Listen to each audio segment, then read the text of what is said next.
Now that Andrew's here, I guess it's time for us to maybe begin. Hello, folks. Good to see you again. Here's what we'll discuss today. For the top news, climate action pays for itself a lot sooner than you think. Good. In technology, there's now a battery arms race, and China has monopolized the electric vehicle industry because of it. In the environment, the exponential age. What's this misunderstood dynamic behind tech's impact on business and society? Can we create a new world faster than anyone thinks? In materials, Magnetine, a graphene-like 2D material, and leverages quantum effects and can, as a result of that, achieve ultra-low friction.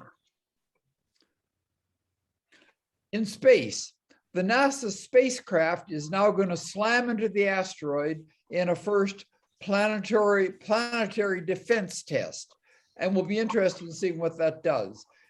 Can it, in fact, move it enough to prevent any future disasters? In biology, how dogs became humans' best friends from the time of the Neanderthals to now. And is it correct, as he suggests, that we've been around with dogs for 36,000 years? Now, what about us and hugs? Apparently, people have studied the factors that look at the degree of pleasure we get from them. And apparently, there's very little things that matter as much as the length of the hugs. So even if you're a high impact person, that doesn't make nearly as difference. Now, in health, morning exposure to deep red light improves declining eyesight. So, in the morning, can we significantly improve our eyesight? That's what we'll talk about. So, that's all we'll discuss. So, Richard, what's this in the top story that climate action pays for itself a lot sooner than you think? Now, this actually answers one of the questions that people have. We now, rapid and massive action to decarbonize the US economy, this study says, will net the country trillions of dollars in savings over the next few decades, even if the rest of the world does nothing. So this is benefits that can happen in America, whether the rest of the world is cooperating or not. The conventional wisdom has been for a long time that it will take many decades to break even on environmental action. And so to be able to sell it, they felt like they had to be able to present short-term pain for long-term gain. And it turns out that's not a very attractive sales proposition to a lot of people. This new study, though, overturns these assumptions, and researchers then, to do this, combined existing climate and economic models with the latest epidemiological data. And what they say is, quote, health benefits from both clean air and reduced climate change are far larger than previously estimated. Considering these additional benefits of emission reductions, benefits outweigh costs even in the near term. And they mainly looked at the effects of decreased air pollution, and this will lead to fewer premature deaths, reduce healthcare costs, improve labor productivity, and better crop yields. And they say the economic benefits of cleaner air will outpace the cost of decarbonization within the first 10 years. So they're saying we'll get benefit and not see benefits later. We'll see them within a few years. And they estimate in the US, public health benefits from decarbonization are worth almost $40 trillion by 2050 and more than 150 trillion by the end of the century. So this is the strongest report that I've read so far that says not only can we not afford to wait, but if we act and act seriously, we'll start receiving benefits faster than people think. Any thoughts? Yeah, I thought that when I read this story that there's an awful lot of speculation, that the researchers are engaged in. There are lots of puts and shoots in there. And, when I think how, for instance, people react to getting the vaccine for COVID, and even though it'll save their lives, they just don't do it. I just wonder how, unless the government could enforce these things, perhaps, what good this study will do. I think that I believe what this report says, which is very positive, but I think there's very little talk about the cost. If we save money there, great. We're going to use that money for take care of all the disasters that's going to happen if the rest of the world does not do improvement in the CO2 issue. In terms of what Johannes said, I think it's obvious that climate action will pay for itself a lot because of reduced pollution where you do it. Right. What I'm not quite as sure of is whether climate action around climate change pays for itself necessarily, because that to some extent depends on what other countries are doing. And do you get the benefit from doing things yourself on climate stuff if other people aren't doing it?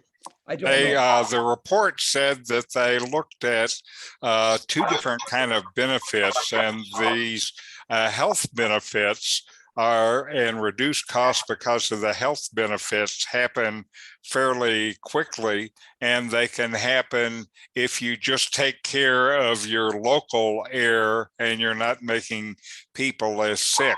There are long-term potential benefits that I don't think were included in these numbers in the story, and this is from mitigation of potential costs of the climate disasters that we see happening now.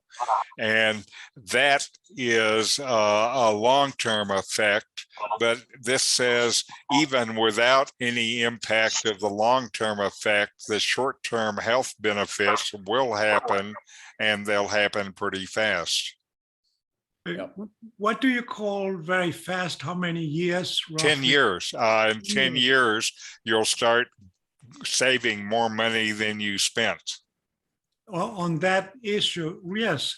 But in the meantime, in 10 years, what's going to happen with the climate disasters we're seeing already? They'll keep getting worse, and they'll keep costing more money. Exactly. And maybe we can pay for them without reduced healthcare costs. That's okay, pay for to move everybody in Louisiana to Montana. And I'm not quite sure why Richard and Johannes, when you're talking about these disasters, smile. Okay, we're just nice. We're nice guys. It's easier to smile than to cry. Yeah, that's exactly right. I mean, this is a lot of pie in the sky stuff, I think. You know, it's probably true in theory, but I'm not sure if in practice it'll work out that way. If we move on to electric vehicles, what's this about a battery arms race and that China is monopolizing the electric vehicle industry? Well, actually, though the story is about China and how they're succeeding in the batteries arm race, as you hear the detail, you have to think that this is a part of a fairly long-term effort from China. You know, when you think about electric cars, the name that comes to people's mind is probably Tesla. And behind this US success, there actually is a story of China. And Tesla's factory in Shanghai now produces more cars than its plant in California. And batteries that drive these Chinese Teslas, many of them are Chinese made. And they use minerals that were largely refined and mined by Chinese companies. And around the world, companies are racing to secure and strengthen their position in the battery supply chain. And some of these are driving towards vertical integration, where one company controls a number of steps along the supply chain, like China does already. The world is now playing catch up. And so in what has been dubbed the battery arms race, China is in the pole position. And this is the case because, to start with, China is presently the world's biggest market for EV. 40% of the world's EV sales are in China. And a Chinese battery maker, CATL, controls about a third of the world's EV battery market. And Chinese refineries supply 85% of one of the critical materials for the batteries, cobalt. And now, the cobalt is kind of funny because most of the cobalt in the world comes from the Democratic Republic of Congo, DRC, and almost more than 2/3 of this DRC cobalt is mined by companies that are dominated by the Chinese company. Now, they are trying very much to eliminate in battery design things that limit their production, like the amount of cobalt that is used. And there are new battery designs that use much less cobalt. What they use is some nickel material as the alternative to cobalt. But it turns out the same Chinese companies that dominate cobalt mining in DRC are also increasing their investment in nickel extraction. And they're particularly aiming at Indonesia, neighbor to Chinese, which has the world's largest nickel reserves. And so China is now also the largest global market producer of nickel. So the EV revolution that we have been talking about looks like the Chinese are in a very good position to be the leading supplier of EV and EV components in the world. Any thoughts? Chinese are smart people, there's no question about it.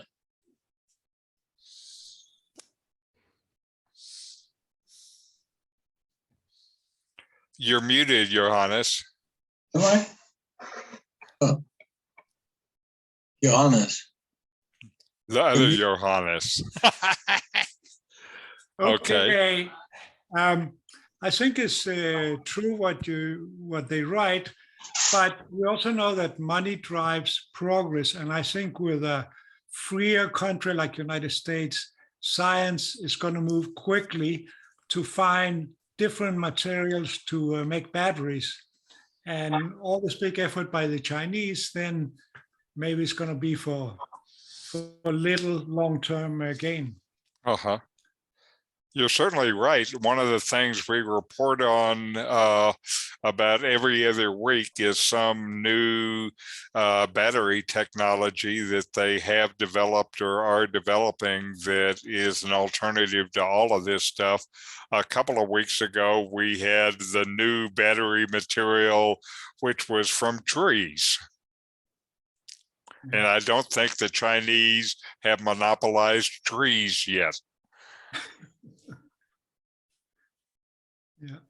So Richard, if we move on to the next environment story and energy and so on, what's this dynamic that apparently we misunderstand that drives tech's impact on business and society? What's going on?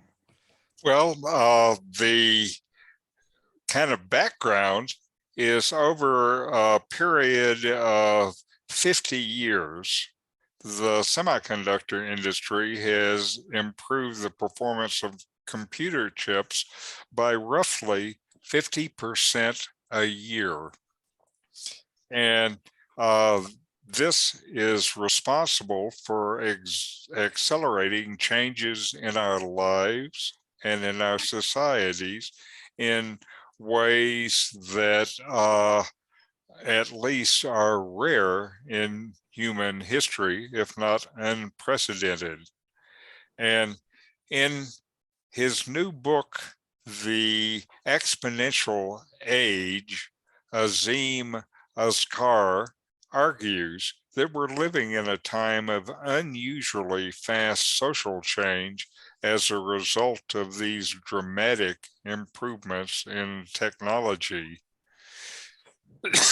In the early 21st century, the defining technologies of the industrial age are metamorphizing, and suddenly our society is being propelled forward by several new innovations in computing, in artificial intelligence, in renewable energy and energy storage, and breakthroughs in biology and manufacturing. So these are a number of areas where in each of them, there are exponential changes that are underway. And the result is that there is a exponential gap between the changes that are happening in society and the response of institutions such as government, which tends to evolve slower in a more linear fashion. And you can certainly look at America's government and the trouble they're having dealing with these changes as an example of this. And there are examples that we see around us in our modern life of these kind of changes. You have these superstar tech companies like Amazon, Google, Apple, and Facebook that have an enormous market value now, which didn't exist 20 years ago. And then their growth and is so large because, at least in part, the antitrust people have not caught up with what they were doing a decade ago, much less today. And so, again, we're in a period in which energy, food, computation, and many resources, says Azar, in the years ahead will become trivially cheap to produce, and that's going to bring about immense changes. Now, Azar has several observations that are interesting. One of the things he says that other people have said, I'm not sure myself, he says automation could create more jobs than it destroys. And a study now has shown that companies adopting robots increase employment by 10%. That jobs disappear when companies fail to keep up with the changes that are driving their competitor. They're saying these advances will also increase the importance of cities. He says one of the things is 3D printing is forecast to eliminate up to 40% of the world's imports by 2040. And so then the city of the future will be able to make many of the things that it needs by 3D printing. It'll be able to get the renewable energy produced locally, and the vertical farming technology will even enable them to feed themselves. Human beings generally are bad at getting their heads around these kind of exponential changes. But here, to give you an example from the semiconductor industry, if you increase something by 40% annually, which is less than what they've done in the semiconductor industry, over 3 decades, that will have grown by 32,000 times. So these exponential changes happen fast and happen at a magnitude that kind of staggers the imagination. Now, he has some recommendations for dealing with the problems. He thinks that big tech platforms need to be treated like utility and requiring interoperability and some kind of controls. And if they get too big, break them up into pieces. He thinks we have to have safety nets for workers, and that we have to have global cooperation around artificial intelligence, citizens' data, and intellectual property. And we need to increase the military focus on defending against cyber attacks. Now, Azar is, when he writes, is strong on changes that are related to computers.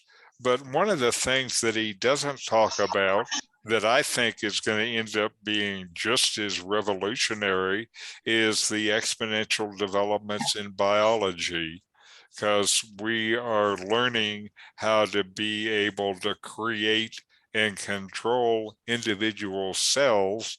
And that's going to do a lot for us folks who have bodies made up of cells. Now, here are just a few facts going by. The price of electricity from solar power has declined by about 90% from the 10 years of 2009 to 2019. This 90% price drop in a decade is a sign of this exponential growth. And these changes also occur sometimes in places that you would never imagine.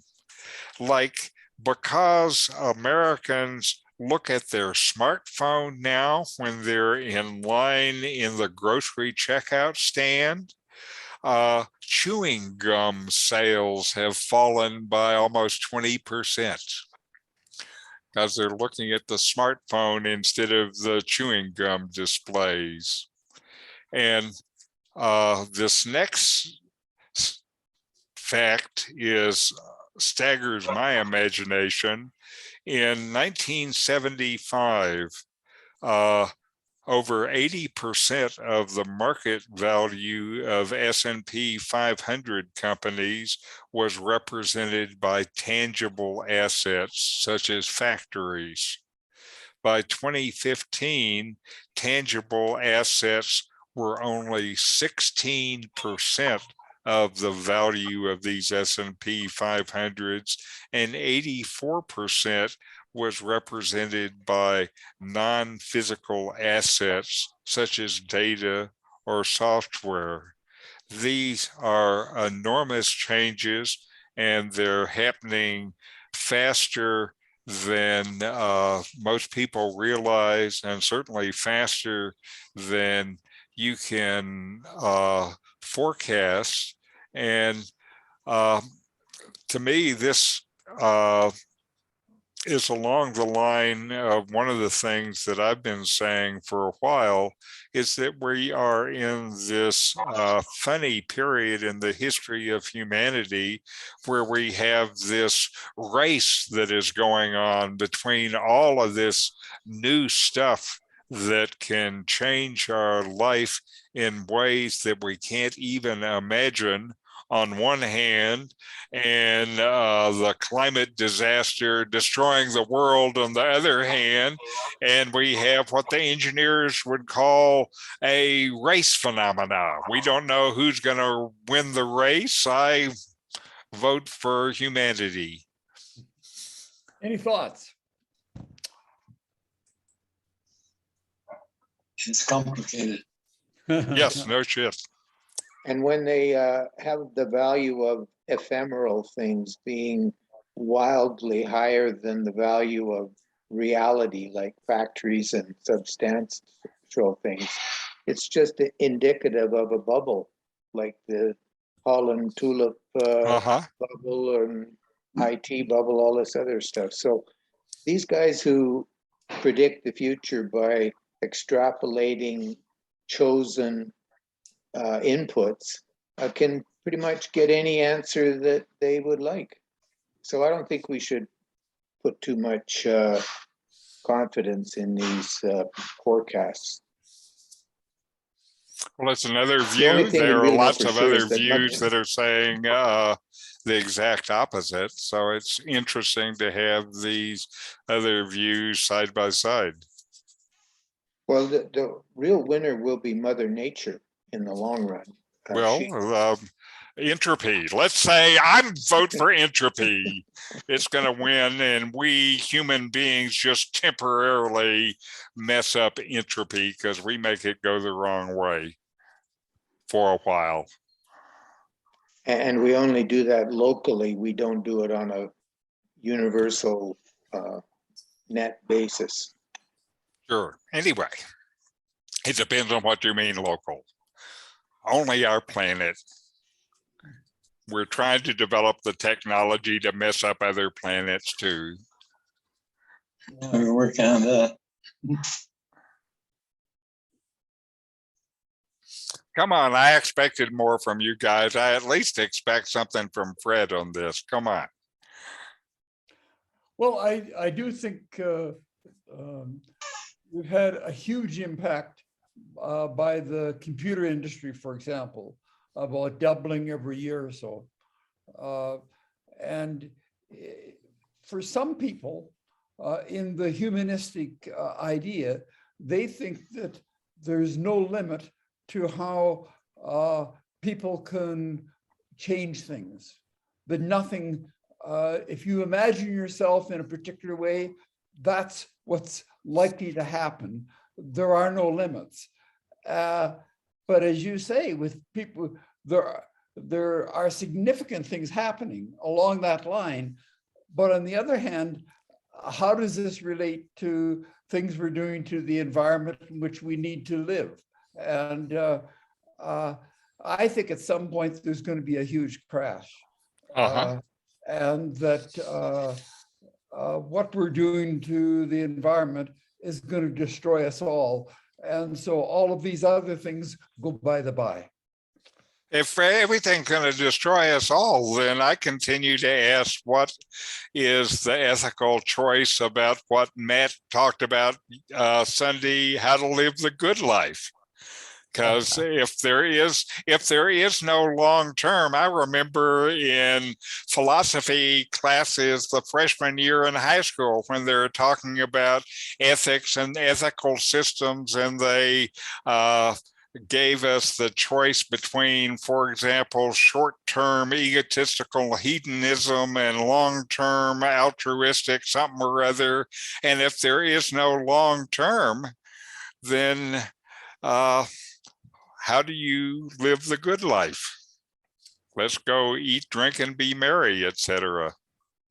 And some people would say all of this is almost inevitable technologically, that the reason we haven't seen life come to here from outside is that technologically they blew themselves up. That's right. Or the thing that I hear is they then merely transcended the physical life and made some other form of life that doesn't use radio. I think the reason they didn't come here is because maybe they have solved some of these problems and have a much better life wherever they are.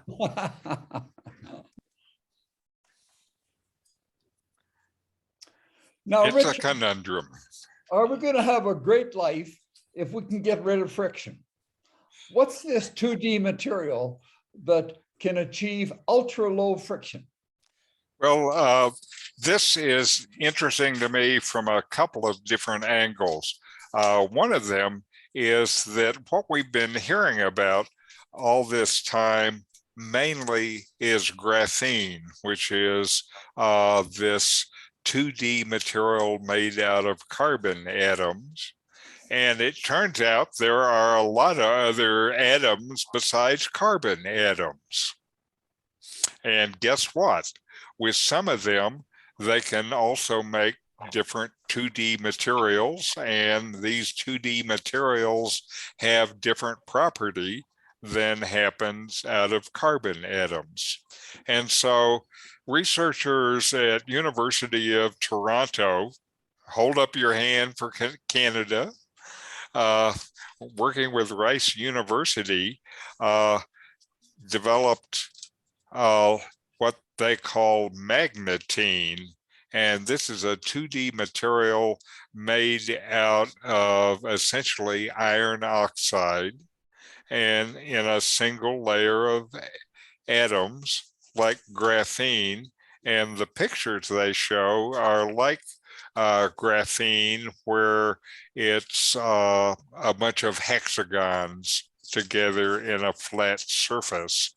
And they, trying to figure out what this stuff does, they put the sheets of magnetine into an atomic force microscope that has a sharp tip probe, and they drag it across the surface to measure the friction.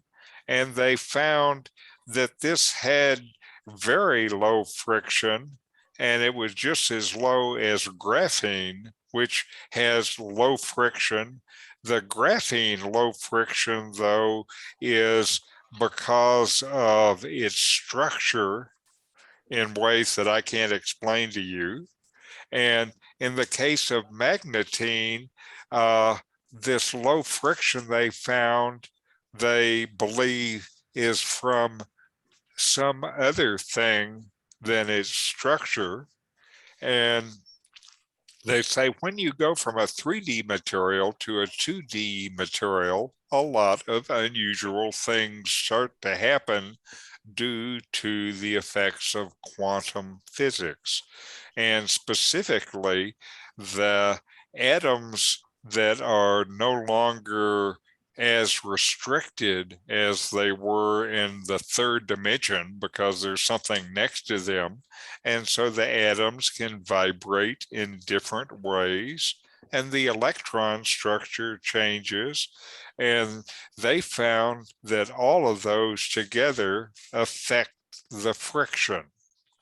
So right now, what they're talking about using this ultra low friction material for is in as lubricants in small scale applications, things that are really tiny.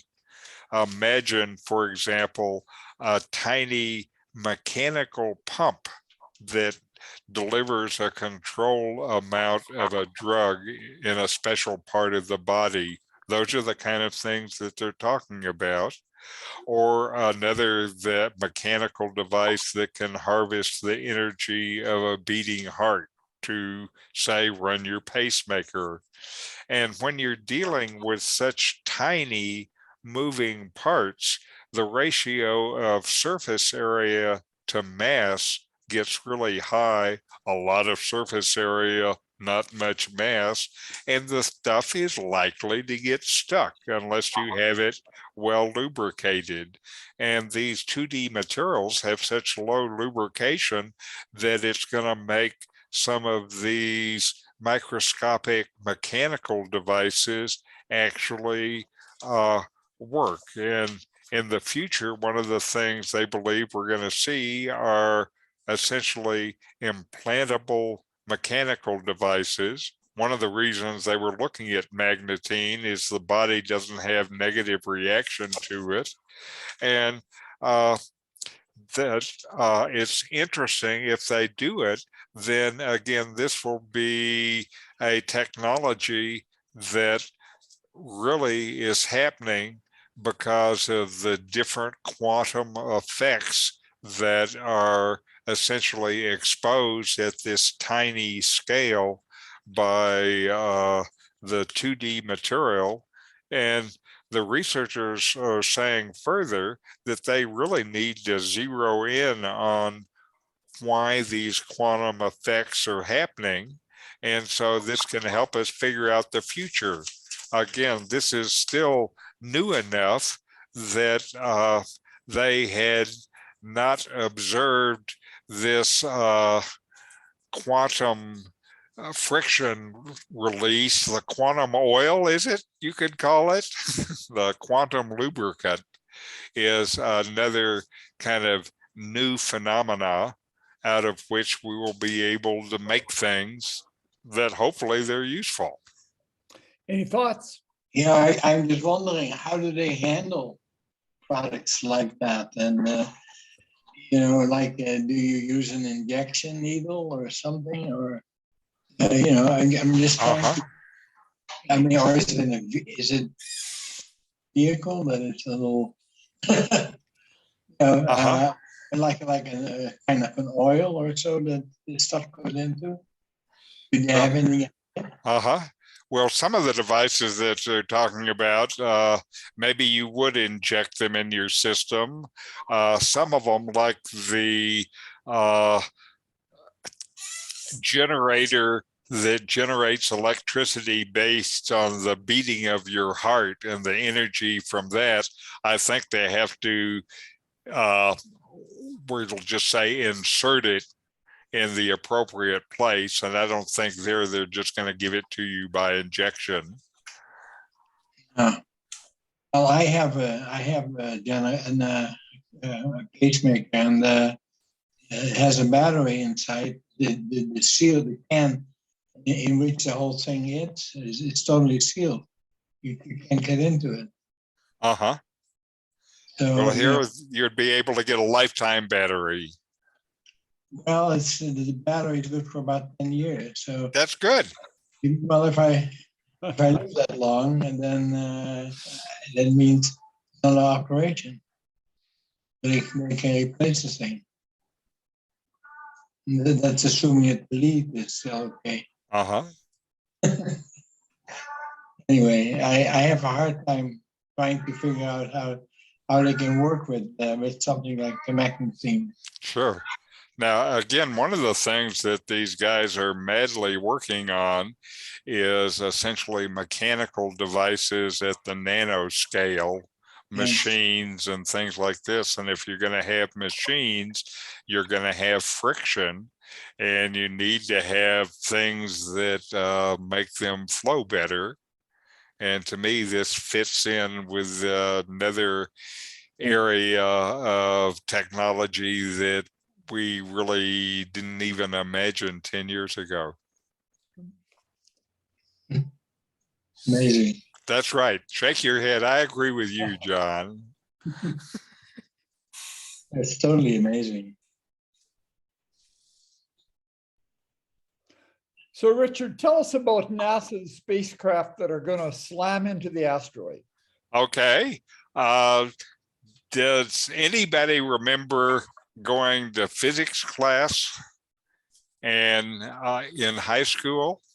And probably the first thing they taught you was F equals ma, that is force equals mass times acceleration.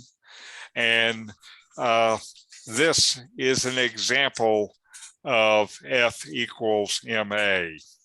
And so NASA has just launched a multi-million-dollar spacecraft. I believe it was $330 million to find out this. And what it's going to do is to slam into an asteroid.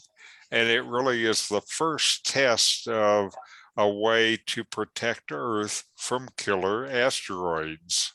And so the asteroid that NASA is smashing into is not a threat to Earth, but the researchers want to see if they can change its trajectory by hitting it with a small thing going really fast. And they want to find out about this before we need it. And the odds that something large enough to be a problem that they'd have to deflect are pretty low in our lifetime, says the researchers, but sometimes your number comes up when you don't expect it, and it's good to have an insurance policy. So the spacecraft is called the Double Asteroid Redirection Test, DART. And it targets a pair of asteroids that travel so close through space that one is orbiting the other. And next year, about a year from now, in late September or early October, DART will hit headlong one of these asteroids, and the asteroid should shrink the orbit around the other asteroid, and they will be able to estimate the force of the impact based on that change in orbit. And one of the things that is a part of this is there, along with the DART, is a tiny probe from the Italian Space Agency, which will be released before the impact and then fly by shortly after the impact and record the image. That'll be the first time they have kind of visual data about the deflection. Then in 2026, 4 years after the collision, the European Space Agency is going to have another mission that will visit this area and take more detailed pictures of it. So they are trying to figure out some way, in case they discover another asteroid as big as the one that killed off all the dinosaurs, that maybe we could do something to it to deflect it before it wiped out all life on the planet. Any thoughts? Well, I thought, that it would seem to me they should have made a spacecraft that literally would land on this asteroid, and then they maybe would once it's attached to it, then they would fire, those rockets, and then just at the right time, and that way assure a relation with the one on the inside, and the whole thing goes into smithereens. Well, they've had different ideas. One of the things that I read about for years is talking about putting hydrogen bombs on the asteroid and blowing it to smithereens. I don't know why they're not talking about that more. I think what they ought to do is they ought to design self-replicating nanobots that would just consume the asteroid material, and you put them up there with your space mission and let them loose, and they mine enough material to make more nanobots, and then they just eat the asteroid. Oh, well. We need big minds directing this science, and we're ready to listen to you, John. Well, I have no idea. I don't know anything. I've never been in space.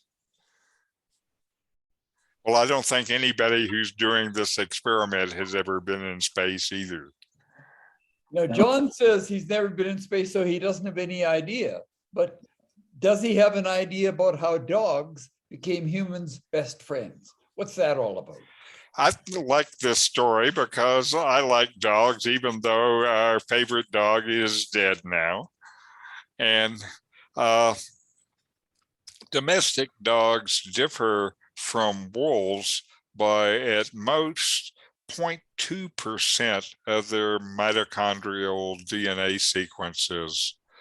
And there is a paleoanthropologist, Pat Shipman, who has recently released a book about dog domestication and migration entitled Our Oldest Companions. And unlike wolves, dogs are keen to be a part of and communicate with a group that includes humans. And all domesticated dogs share some traits. They are our companions and protectors and playmates and herders and blankets and hunting aids. And dogs were the earliest animal to be domesticated, but when were they domesticated and why did they start to associate with us? These are questions that are really open-ended. And it turns out, as a paleoanthropologist, this is the kind of stuff that Pat Shipman works on. It turns out, and I didn't know this, Neanderthals never domesticated dogs, but they hunted the same animals as the dogs did. And when Homo sapiens traveled out of Africa and reached Europe maybe 50,000 years ago, they encountered and bred with Neanderthals. And Homo sapiens gained an advantage over Neanderthals, Shipman claims, because they formed a long-term relationship, a partnership with these canids to hunt bigger prey, which might help drive the extinctions of Neanderthals. So she's saying that Homo sapiens' early friendship with dogs led to the extinction of Neanderthals, which I think not everyone agrees with that, but it's an interesting viewpoint.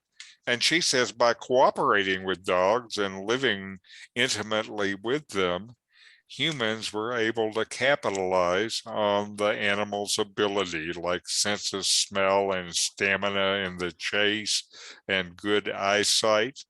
And she hypothesized that maybe 36,000 years ago, animals that she calls wolf dogs, not yet resembling modern dogs, but no longer wolves, became our companion. And this relationship had mutual benefits. The dog could find and surround and hold a mammoth, for example, until the humans could get there in spirit.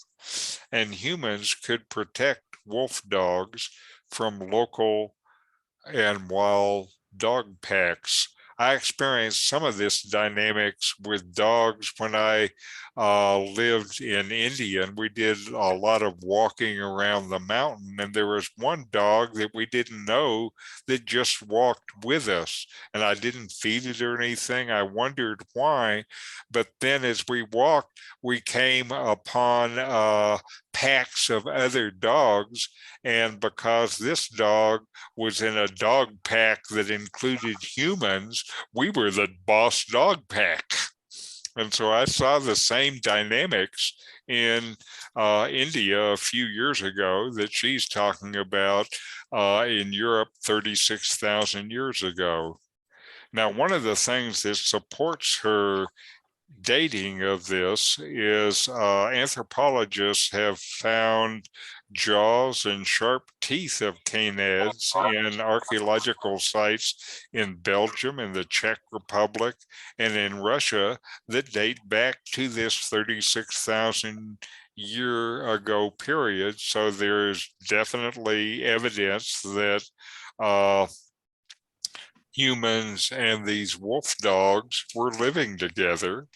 And the common view among anthropologists is the domestication of dogs was 16,000 years ago. She puts it very much older, and she does it on some fairly sound basis. And it turns out if you look at where human beings occupied later, humans went to Australia by themselves. Shortly thereafter, they brought dingoes to Australia by boat and established them there. As the North America was occupied by humans, then in dates that are about the same, then there were dogs showing up there. So this partnership between humans and dogs is a long-standing one. And as dog people can tell you, the companionship of dogs has been shown to improve mental health and help with physical disability and reduce anxiety associated with aging, loneliness, autism, and PTSD.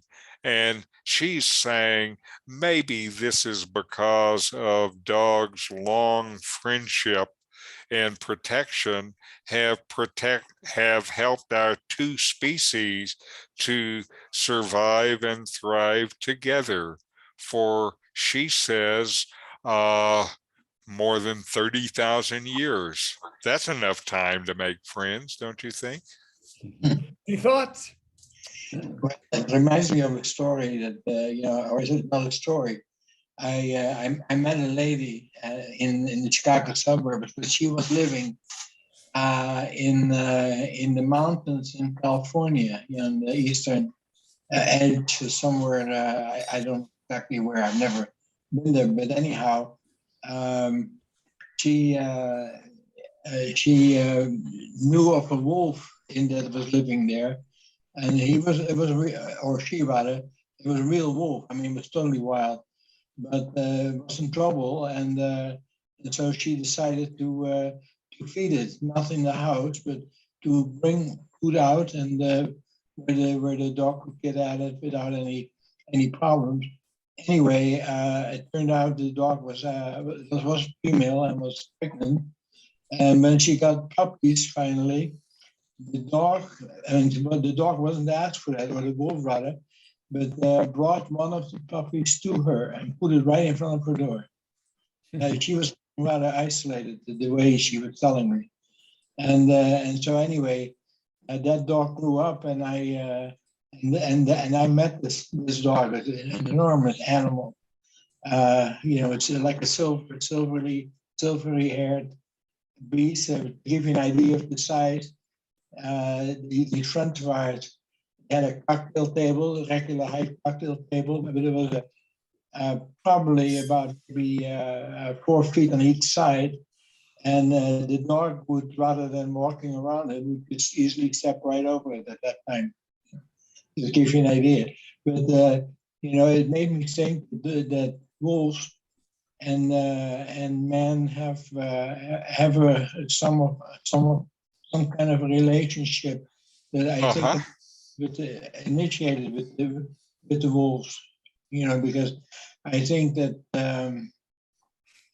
as a person, you would not want to try and make friendship with a pack of wolves, because they will eat you before you can able to get them. So, but anyway, but that's what they did.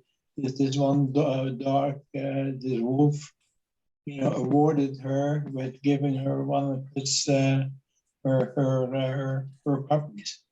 And amazing. Okay. Anyway. Well, Richard, we get pleasure from dogs, but apparently a lot of people get a lot of pleasure from hugs. But what impacts on whether you really like a hug or not? Now, researchers at the University of London did this research, and I didn't realize that London was so big on hugging, but I guess it is. And they were attempting to measure the factors that influence the amount of pleasure a person receives from hugging another person. And they did a couple of experiments. One of the experiments was very scientific, with women who didn't know each other hugging only female partners in a clinical setting, both wearing blindfolds so you don't see anything. And the second version of the experiment, they went around the University of London campus asking paired people that they encountered to hug one another. In some cases, the pair were the same gender, in some cases, opposite gender. And they controlled the hugging by the researcher, who told them how to hug and how long to hug. And the how to hug is either a cross hug, like men usually do to each other, or a neck waist hug that sometimes you see women doing. And they gave them different time durations to do this.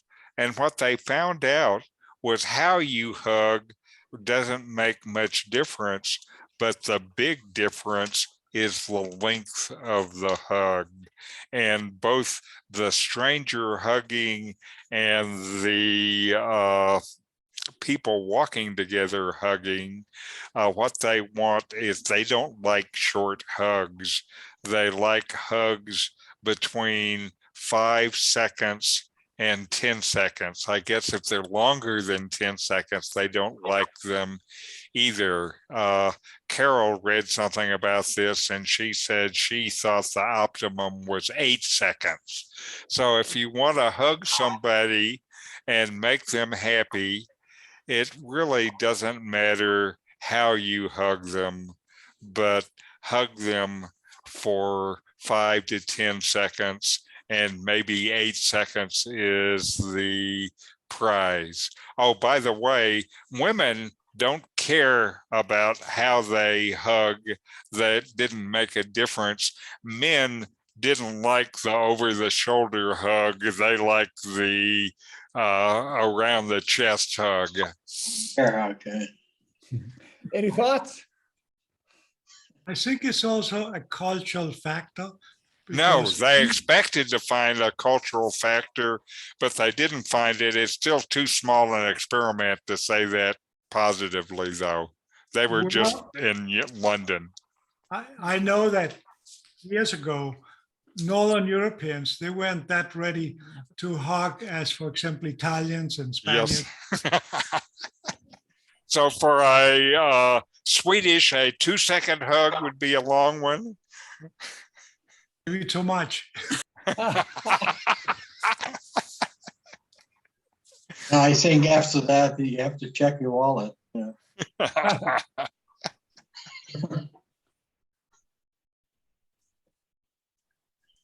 Anyway. Oh, Richard, what's this about morning exposure to deep red light improves declining eyesight? This is an interesting one. It is particularly applicable to old people. It turns out your eyes start declining at about age 40. And the reason for the decline is your eyes, it turns out, use a lot of cellular energy. That's ATP.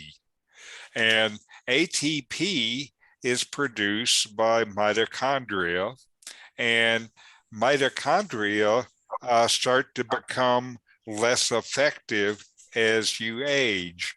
This reduction in cellular energy is a big component of aging and the loss of energy and vitality that you feel as you age.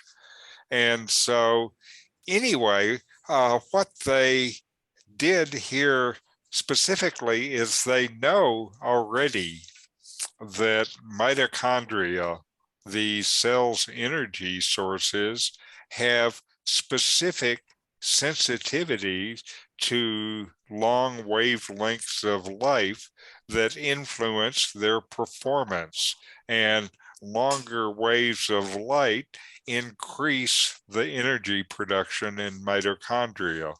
And so what they did was give the person a deep red light, 670 nanometers. And what they found was that 3 minutes exposure a week of this deep red light in the morning,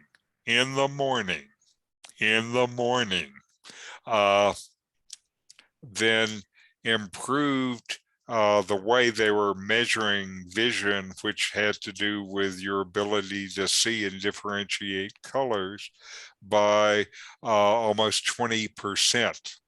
And what you need is 3 minutes a week in the morning. The mitochondria has its own kind of time schedule in the day. And if you do it in the afternoon, it has no effect. And right now, there is not inexpensive equipment, they say, that provides that kind of light stimulation. There's something available in the US that costs $20,000. That's a little much for something to shine into your eye. And so a professor who is involved in this research is working for no commercial gain, for free, with a company, Planet Lighting UK, that is working on a cheap one of these devices. And this is something that if we get, I will like. It also turns out that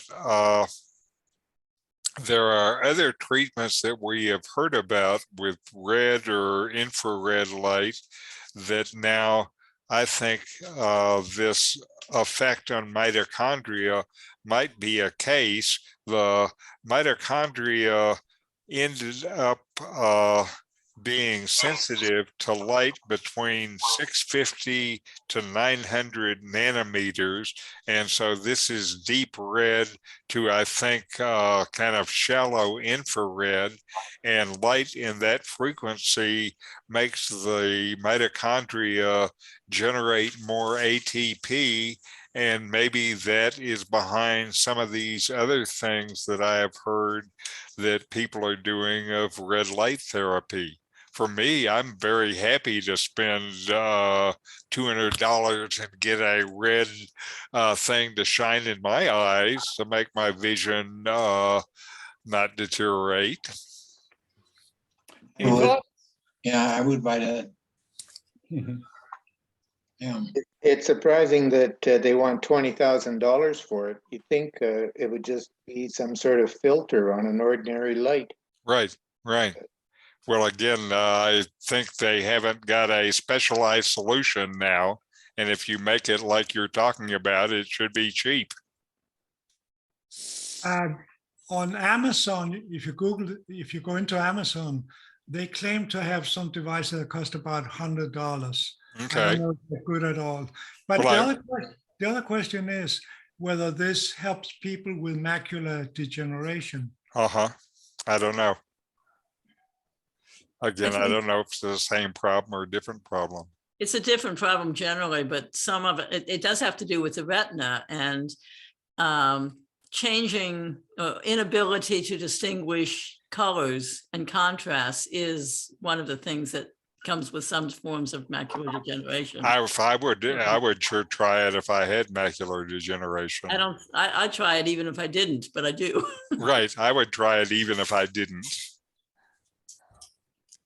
So the thing to check then, Johannes, about the things that you can get on Amazon is what is the frequency of the light. And it sounds like this experiment was done at 670 nanometers, but as they described the mitochondria, they said we actually have a wavelength from 650 to 900 nanometers that ought to have some effect because that all energizes these mitochondria. Johannes, you mentioned Amazon. If you were going to Google Amazon, what would you put in there to try to get more about this $100 device? Yeah, I will go in again and I'll find it again, and I'll send Okay. to Richard and to you too, Fred. I think I have your email from church. I think so. Yep. Thanks a lot. Yeah, I would like to know about that too. Yeah, I think it's a popular item we all like to see. Yeah, literally. Now, Now, Fred, Richard, does that imply we all have declining eyesight? I don't know about you, but there are more things that are declining in me that I know how to name. Now, Fred, are we going to go to the LCS volunteers meeting next week, or are we going to do this? Maybe we'll go to the LCS. Okay, so I think LCS has invited both Fred and I to a volunteers meeting next Tuesday at 2:00. And I'm afraid that's going to interfere with this fun activity. So we'll have to see you in 2 weeks, and you'll just have to make do with reading the articles.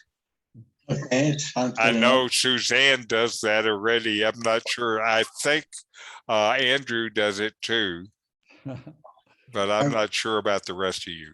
I imagine you're going to talk about moving this back to in person. We don't know what we're going to do. I think the fact that we have another arm of the pandemic coming means that it's not going to be in a hurry to go back in person. that certainly is one of the things LCS wants us to do, because they like to have people come. And that way they'll pay their membership fees. All right. Then one of the problems about going back to LCS is we tended to do things in the sala. And so far they haven't opened up the sala because of COVID restrictions. Right. So we might, if we were going back there, we might have to choose a different venue, whatever that might be. So we don't know, they don't know. Keep tuned in. And I'm just glad we have a way to continue to do this during the pandemic. So thank you guys for your dedication in tuning in. So thanks Yeah, everybody, and we'll see you again in 2 weeks. Okay. Thank you both. Adios. Okay. We'll see y'all. See you.